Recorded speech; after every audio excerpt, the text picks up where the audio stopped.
The shocking moment my childhood friend became my biggest rival. Before we begin the story, make sure to subscribe to our channel and never miss more incredible stories every day. My childhood friend pointed at me and said, "He stole everything." The microphone squealed, the demo night lights washed his face in theater white, and I stood there clutching a paper cup that I suddenly couldn't lift.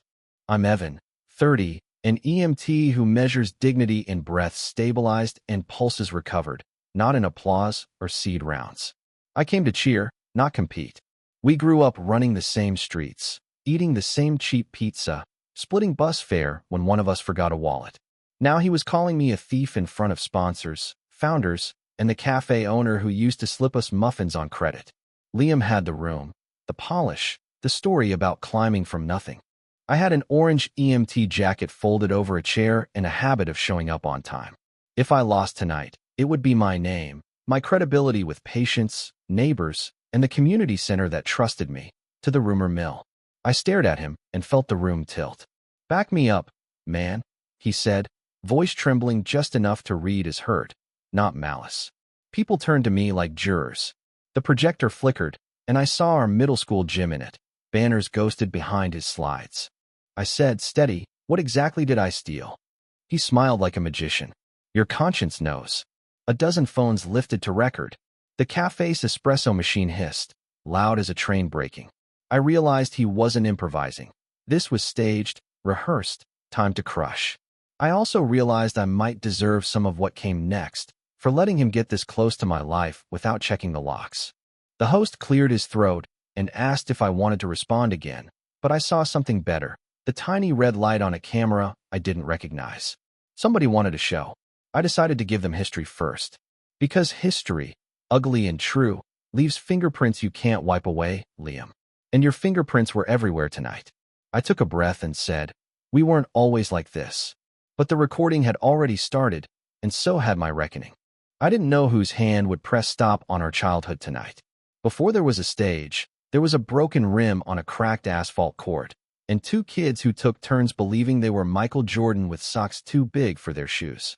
Liam's mom worked nights. Mine worked doubles at the diner.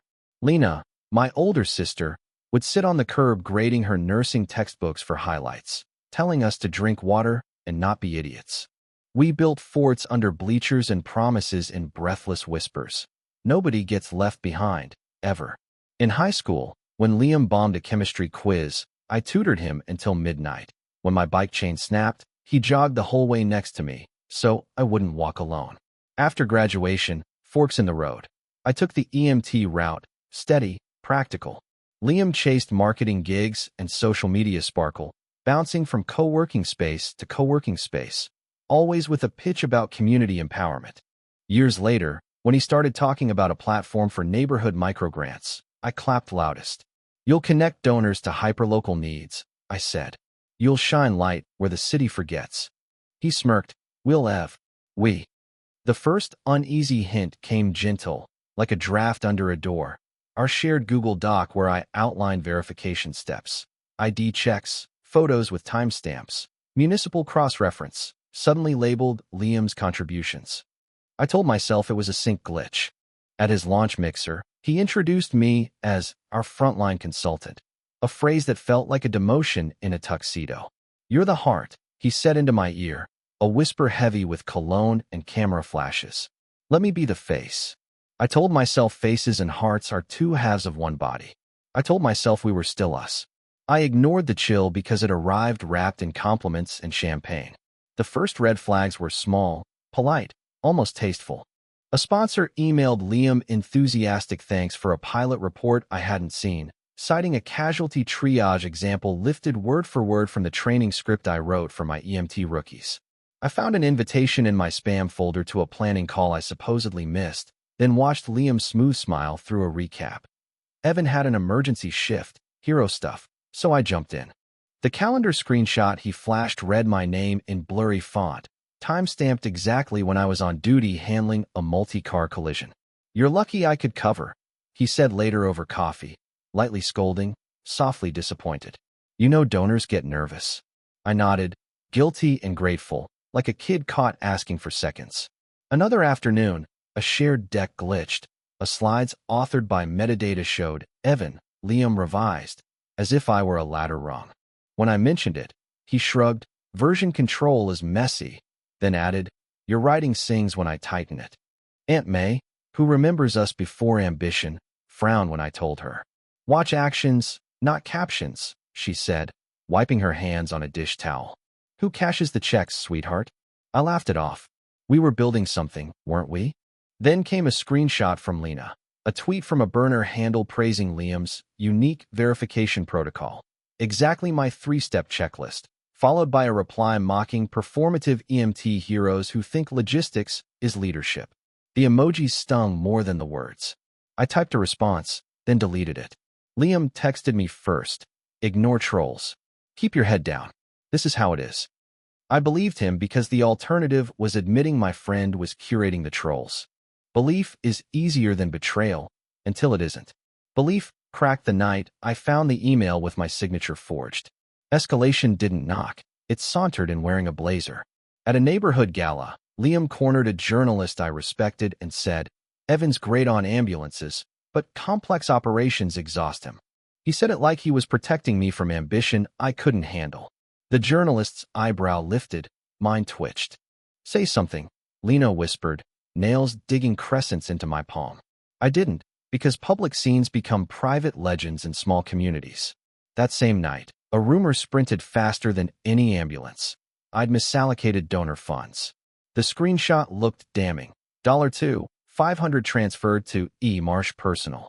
Only I don't have a personal account at that bank. I asked Liam, careful, curious. Know anything about this? His face arranged into worry. Weird, he said. Must be a hacker. I'll get Carter to look. Carter was an attorney Liam trotted out like a talisman. Graying, measured, never fully committing in public. Send everything to Carter, Liam said, then added on a whisper blade. In the meantime, sit out the next sponsor call, okay? Optics. I stood there with my jacket over my arm, feeling unnecessarily large in a room of delicate glass. On the walk home, my radio crackled about a cardiac arrest, and muscle memory took the wheel. Mid-compressions, sweat salty, and life heavy under my palms, a thought cut clean. The rumor didn't mention the microgrant platform at all. It targeted me. Separation of church and state, he'd once joked, his platform, my day job. And yet the transfer screen used my nickname, E. Marsh, a nickname only a handful of people used. When the medic stabilized our patient, my hands wouldn't stop shaking. I texted Aunt May, we need to talk.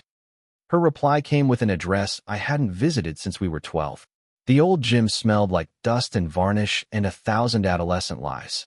Aunt May had keys because she volunteers at everything. She is one of those women who keeps neighborhoods stitched. Sit, she ordered, as if I were still the boy who scraped his knees chasing rebounds. She poured tea from a thermos and let me pace until I confessed the part one was ashamed of. I'd handed Liam my goodwill like a wallet, and he'd spent it freely. People treat you how you train them, she said, not unkind. So retrain him. I told her about the forged signature, the rumor, the smug apologies. She nodded to a box of yearbooks. Look up his quotes. I flipped pages and found teenage Liam bragging about winning the narrative. We thought it was cute then. It wasn't cute now. What do you have that's yours? She asked. Evidence, I said, surprising myself. I'd kept backups, drafts, file hashes, metadata timestamps. I never meant them as a shield.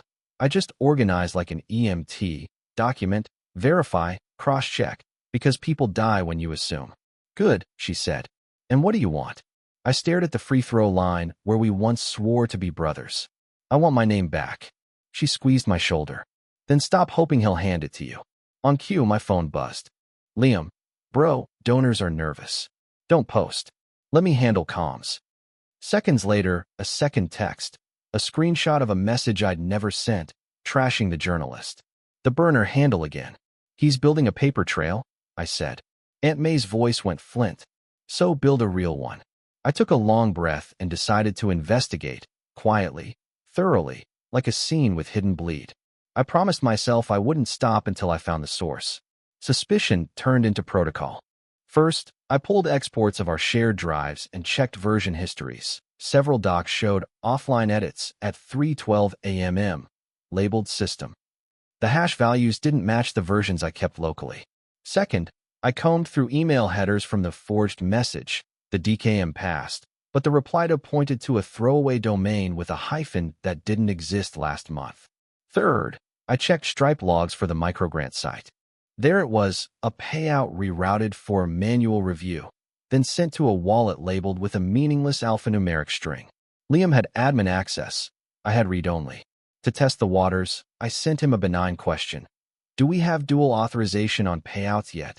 He responded too fast, too cheerful. On it. You're the best. Lena, catching up with me on a late walk, asked, do you think he's scared? I said he should be. She grimaced. Be careful, Evan. He's better at people than you are. I knew. That's why I stuck to facts. At a thrifted desk in my small apartment, I mapped connections with sticky notes, burner handle, tweet storms praising verification protocol, midnight edits, rumor about misallocation, transfer to E. Marsh personal. Overlapping circles made a shape I didn't want to name. Then came the tangible clue, a forwarded calendar invite from a former volunteer, subject line, make the transfer tonight, with a note, as Liam requested. Attached, a PDF screenshot showing my supposed approval. The timestamp overlay was slightly misaligned, perfect to the naked eye, wrong to anyone who spends time with trauma photos. I stared at the pixel aberrations and felt relief punch through my ribs like air after submersion. Now I had something I could put under a bright, public light. The breadcrumb trail started with people Liam assumed wouldn't talk. His ex-assistant, Mallory, met me at the same cafe where he would later accuse me. She arrived nervous, eyes scanning, then exhaled when she saw Aunt May beside me. He liked anonymity, Mallory said, stirring a drink she never sipped. Not for himself, for the knives. She handed me a thumb drive. Copies of schedules, Slack exports, pay stubs. I asked why she kept them. I keep receipts, she said, gaze hard. The logs showed a pattern. Burner accounts created minutes after heated meetings, edits made from an IP block registered to a co-working space Liam frequented, payout flags tripped, and then overridden by admin for PR purposes. He'd gamified generosity.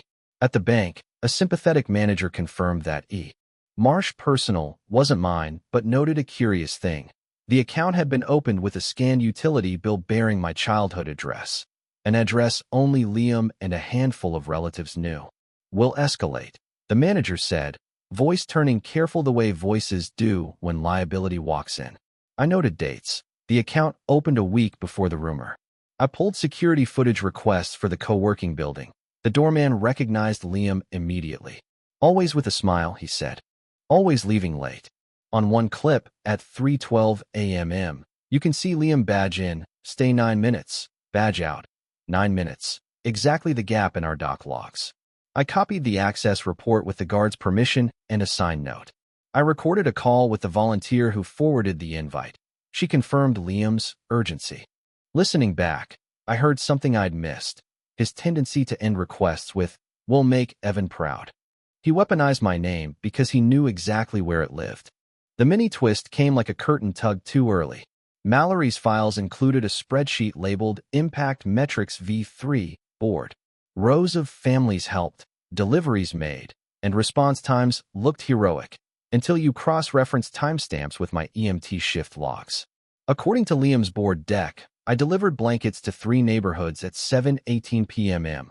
The same night, I documented a 36-minute pediatric respiratory call across town. He wasn't merely repackaging my process. He was using my actual schedule to fabricate coverage. Then a second folder, partners. Several partners were Shell LLCs sharing APO box that matched a co-working mailbox service. Kickbacks were disguised as platform maintenance. I didn't have his why, not fully. Debt, ego, cloud addiction. What I did have was a smoking armory.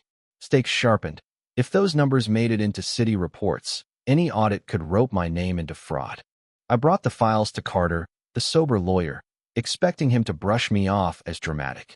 Instead, he leaned in. Chain of custody matters, he said. Forward me originals, not screenshots. Keep hashes. Don't confront yet. He tapped the bank printouts. This crosses state lines. I left his office shaking with equal parts fear and relief. On the bus home, A kid offered me his seat because I looked tired. I took it and stared at my reflection in the window until it started to look like a stranger who finally chose a side.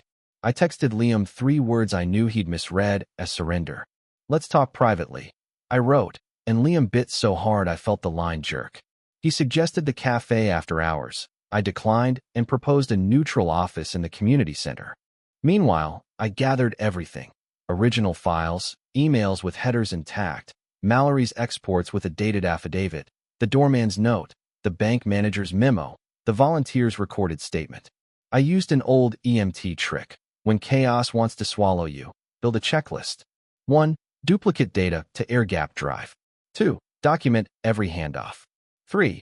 Alert one trusted witness to the meeting details.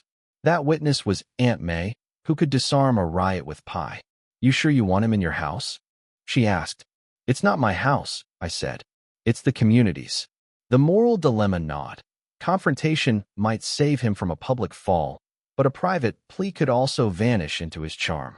I printed 2 sets of evidence packets and sealed them. Lena, sitting cross-legged on my floor, watched me label envelopes. "He'll try the childhood card," she said.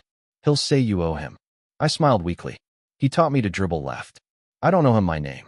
My phone buzzed all evening with Liam's love bombs. "We're brothers. You know my heart. Donors can be cruel. Let me shield you." It felt like standing in a warm shower that slowly turned scalding. At midnight, I wrote my opening line and rehearsed it until it wasn't shaking anymore.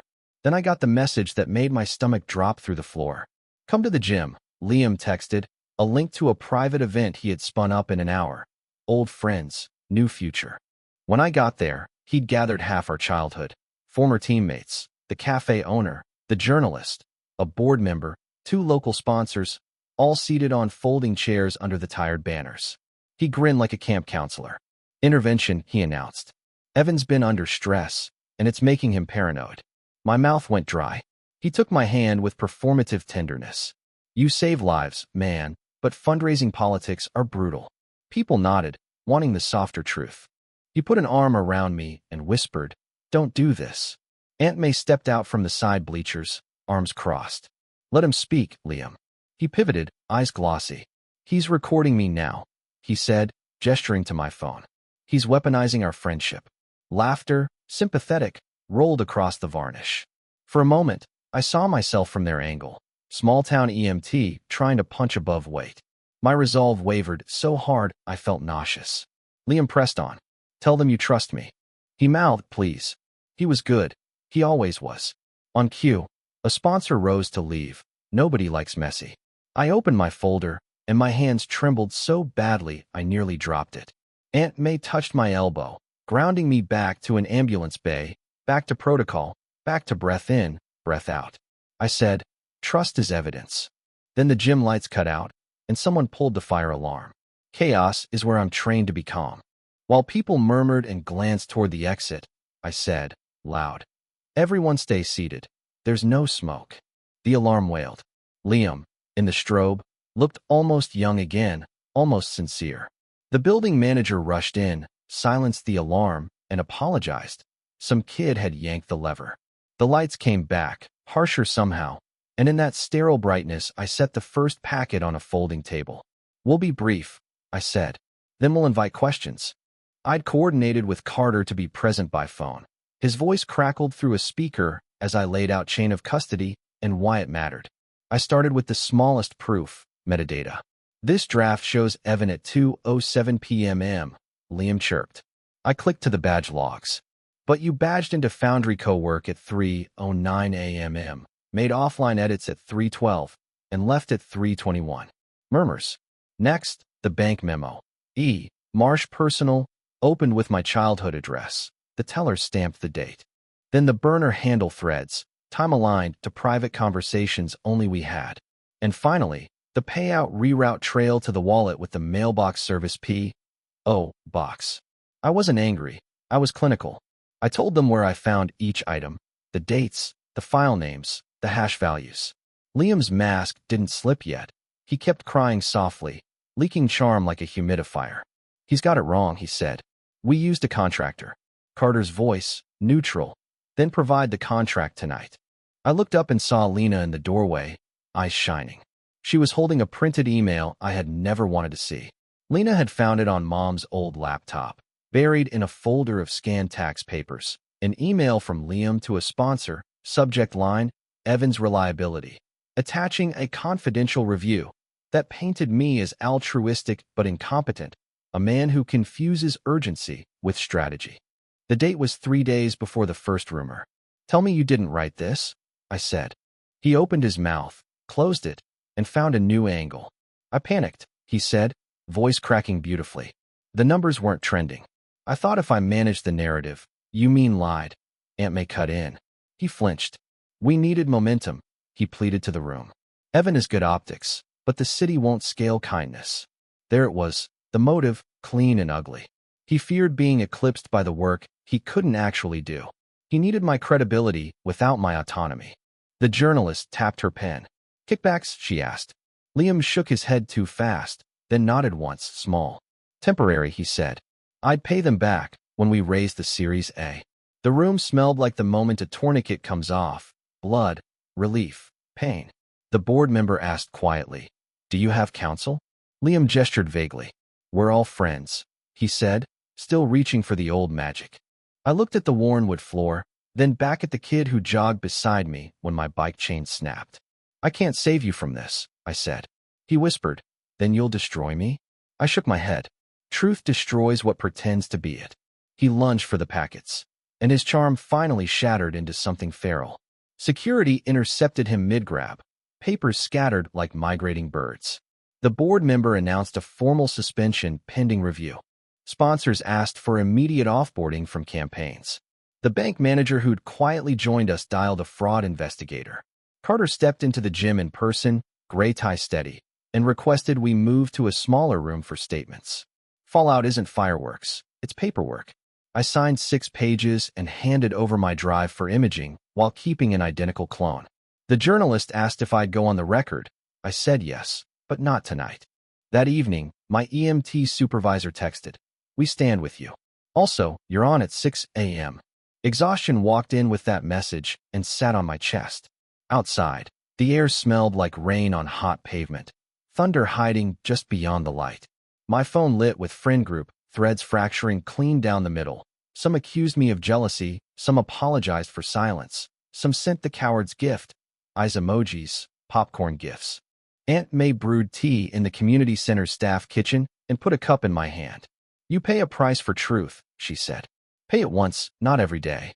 I nodded, but later at home, sleep wouldn't come. 3 knocks at my door around midnight made me sit up straight. I checked the peephole and saw Liam. Hood up, eyes bloodshot, hands empty. "Please," he said through the door. "I need to explain off the record."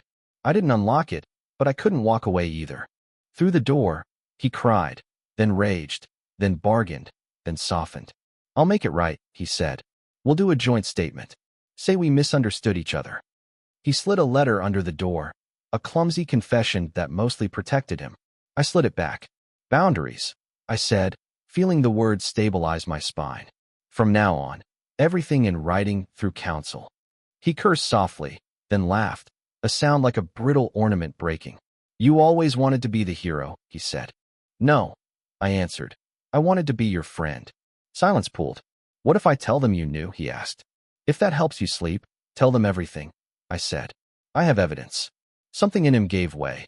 I heard it as clearly as if it were a knee popping. "My dad's mortgage," he whispered.